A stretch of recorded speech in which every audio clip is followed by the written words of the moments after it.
Nowadays, security becomes a great concern for everybody, whether he or she is a celebrity or a political leader. Everyone requires good and tough security to make sure that their life is saved from every possible enemy. If we talk about the world leaders such as Joe Biden, Narendra Modi, Vladimir Putin, or even Xi Jinping, all require world-class security when they are going to meet anyone or to attend any public gathering. Armed guards with bulletproof jackets and every possible gear are always available around these world leaders to protect them from every contingency. Hello everyone, welcome back to Dark Chronicles, the most favorite channel of yours where we share with you spine-chilling, nail-biting, dark, creepy, and scary real-life incidents across the globe. But before we proceed to our topic, subscribe to our channel and keep following us by clicking the bell icon. That being said, let's jump right in. In today's video, we are going to look deep into the insane protection of the President of Russia. There are a lot of bodyguards with bulletproof briefcases and high-powered pistol lookalikes, stand-ins, and food tasters are just some of the ways that Russian President Vladimir Putin reportedly protects himself from would-be assassins and coup plotters. The potential threats against Putin, 69, were thrust into the spotlight Thursday when U.S. Senator Lindsey Graham called on somebody in Russia to take this guy out for ordering the deadly invasion of Ukraine. The New York Post reports. But Putin, a former KGB agent who's been in power since 2000, is apparently obsessed with both his security and his health, protecting himself from assassins and avoiding COVID-19 at all costs, as demonstrated by the lengths of which he's going to go to avoid catching the virus. Recent photos show him meeting with world leaders and even his own advisors at opposite ends of extremely long tables to maintain at least 20 feet, that's 6 meters of distance between them.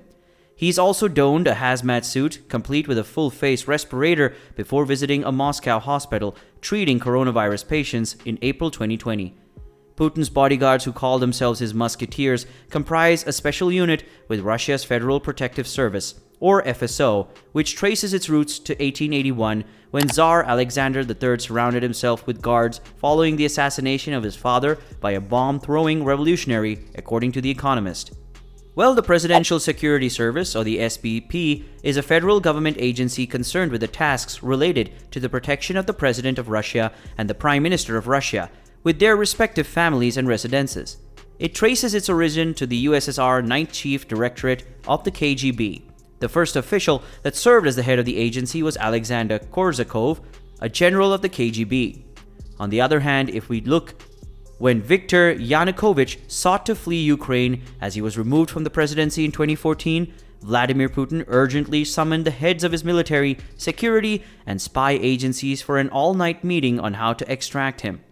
As they broke up at 7 in the morning, he recalled he told them, "We must start working on returning Crimea to Russia." In Putin's telling, he was alone with his top security officials when he made one of the most fateful decisions of his political career. We can easily see that since then, Russia's growing isolation has only strengthened the so-called Siloviki, the Russian security men who have surrounded him, many of whom served in the KGB and have maintained conservative, often conspiratorial, political views.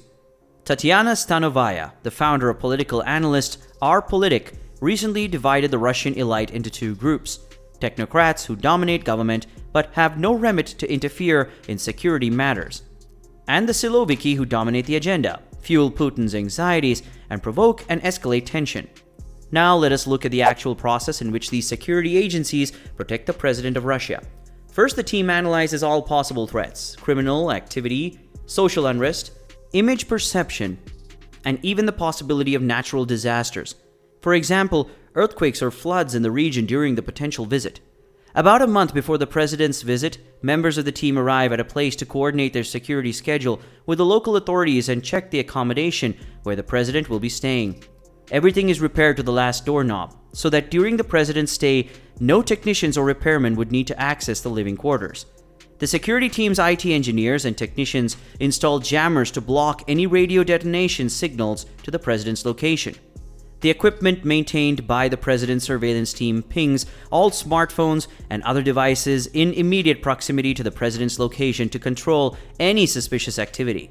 For those of you concerned with privacy issues, according to Russian laws, the president's security has the right to install and use tapping hardware and software of any kind, conduct body searches, have access to any building and organization, or seize any vehicle if any of this is necessary for the security of the president. However, the seizure of civilian vehicles is allowed only in extreme conditions, and there's no official record of even a single such occasion occurring. Only after such thorough preparations have been executed does the president arrive and the security sets on it to its immediate work. According to the Beyond Russia website, Putin's bodyguards are hand-picked for qualities that include operational psychology, physical stamina, and the ability to withstand cold and not sweat in heat. They are reportedly outfitted with special briefcases that serve as shields to protect Putin and carry Russian-made 9mm SR-1 Vector pistols loaded with armor-piercing bullets. On the road, Putin rides amid a convoy of heavily armored vans that carry military special operators armed with AK-47s, anti-tank grenade launchers, and portable anti-aircraft missiles. And when he steps out in public, 4 rings of security surround him, starring with his personal bodyguards, other hidden amid the crowd, still more ringing the perimeter, and snipers perched on the surrounding rooftops. Well, there is a special service responsible for the security of the Russian president called the Federal Protective Service, whose official name in English is Federal Guard Service of the Russian Federation. Its staff records and financing are partly classified, but half official sources say its numbers over 50,000 employees in total. Whoa, that's a huge count. Of people to protect a president. You must be thinking, why so many employees? Well, apart from the president, the Federal Protective Service actually ensures the security of many people, such as the Prime Minister, speakers of the State, Duma, and Soviet of Federation, ministers of foreign affairs and defense, and for others. For other statesperson, personal security can be granted by the president's special order. Inside the Federal Security Service, a special unit ensures the president's personal security. Surprisingly, the requirements for this position don't include real war experience. It is unlikely that the president's security guard will have to arrange ambushes on mountain trails or jump with a parachute, a former president's security employee says. Combat experience is useful, but it's often not applicable in our work. During war, you attack, and a bodyguard should only protect the dignitary from someone invisible.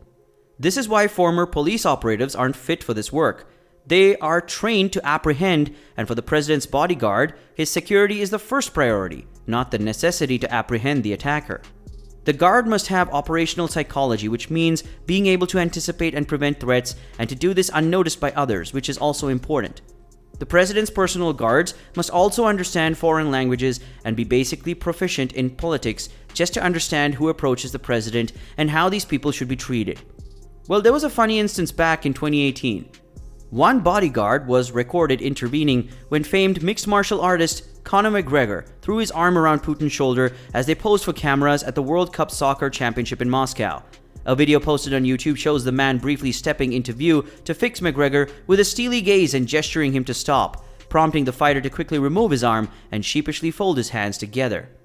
The FSO also reportedly has wide-ranging authority to carry out its operations and investigations, including by conducting electronic eavesdropping, opening mail, searching homes, seizing vehicles, and detaining and interrogating suspects.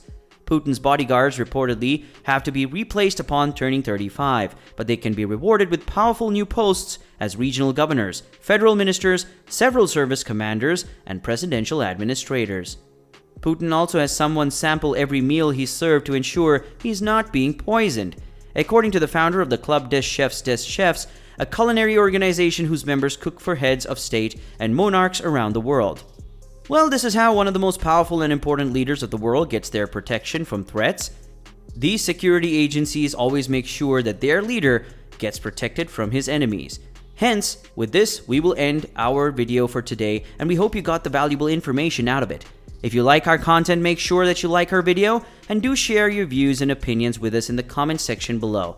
Subscribe to the channel to get videos from us regularly, and also do not forget to hit the bell icon so you never miss an update. Thank you for watching, and we'll see you in the next one. Until then, peace.